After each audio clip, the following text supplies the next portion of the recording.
Hello बच्चों, आप लोग के लिए आपके नए पाठ्यक्रम पे आपको लोग को हार्दिक शुभकामनाएं। और आज हम लोग हिंदी में बसंती हवा एक कविता है जिसके लेखक केदारनाथ अग्रवाल हैं। आज हम इसको पढ़ना चाहेंगे। आपके लिए हम थोड़ा सा कवि का परिचय दे देते हैं। मैं भास्कर आनंद आप सबका ऑनलाइन क्लास में स्वागत करता हूँ। बसंती हवा के लेखक केदारनाथ अग्रवाल का जन्म उत्तर प्रदेश के बांदा जनपद के कमसीन गांव में 1911 ईस्वी में हुआ था। उनका इलाहाबाद से गहरा संबंध था। इलाहाबाद विश्वविद्यालय में अध्ययन के दौरान उन्होंने कविताएं लिखनी शुरू कर दी। उन्हें प्रकाशक बुलाते रहते थे। लेखक और प्रकाशन के बीच में इस तरह का गहरा संबंध जल्दी देखने को नहीं मिलता। यही कारण था केदारनाथ जी ने दिल्ली के प्रकाशकों को प्रलोभन ठुकराकर परिमल से अपनी कृतियां प्रकाशित करवाई। उनका पहला कविता संग्रह फूल नहीं रंग बोलते हैं परिमल से ही प्रकाशित हुआ था।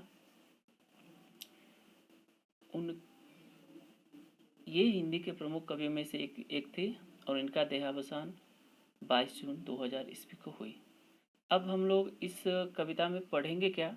आज केवल आप कविता का वाचन करेंगे और इसके शब्दार्थों को याद करके इसको फेयर कॉपी में कर लेंगे। और इसका जो नेक्स्ट क्लास में आप लोग को इसका भावार्थ मैं आपको बताऊंगा। आज केवल वह इस कविता को पढ़ना है और इसके शब्दार्थ को लिख करके याद करना है। इस कविता में हमको क्या करना है, यह कविता में क्या बताता है? इसमें कवि वसंत ऋतु के आगमन के बाद जीवन में आई विभिन्न प्रकार की गतिविधियों को बताते हुए वो हमें इस चीज़ के बारे में बताना चाह रहे हैं कि मनुष्यों को कैसा बनना चाहिए। उन्हें किसी का डर मन में नहीं होना चाहिए। हमें जीवनदायिनी हवाओं का महत्व समझना चाहिए। इन्हें दूषित नहीं करना चाहिए।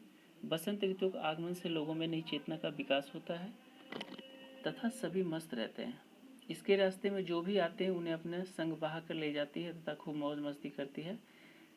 तो आइए हम लोग इस कविता का वाचन करेंगे। यहाँ पे समरी दिया हुआ है, आप उसको एक बार देखेंगे। बसंती हवा में कविता ने कवि केदारनाथ अग्रवाल ने बसंत ऋतु में बहने वाली हवा को सरल और सहज शब्दों में वर्णन किया है। शीत ऋतु के पश्चात बसंत ऋतु में अपने साथ बसंती हवा को लाती है जो बड़े ही मस्तमौला और अनोखी होती है। सभी के साथ अटखेलियाँ करती है। पेड़ पौधे, पशु पक्षी, अन्य जीव जंतु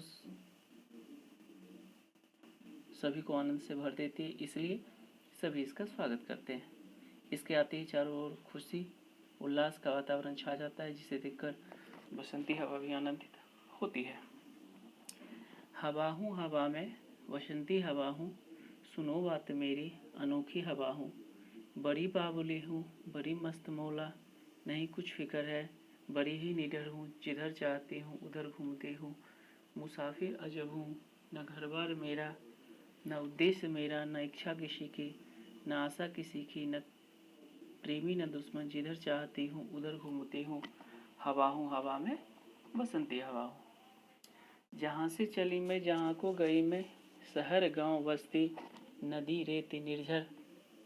हरे खेत पोखर झुलाती चली मैं झुमाती चली मैं, हवा हूँ हवा में बसंती हवा हूँ।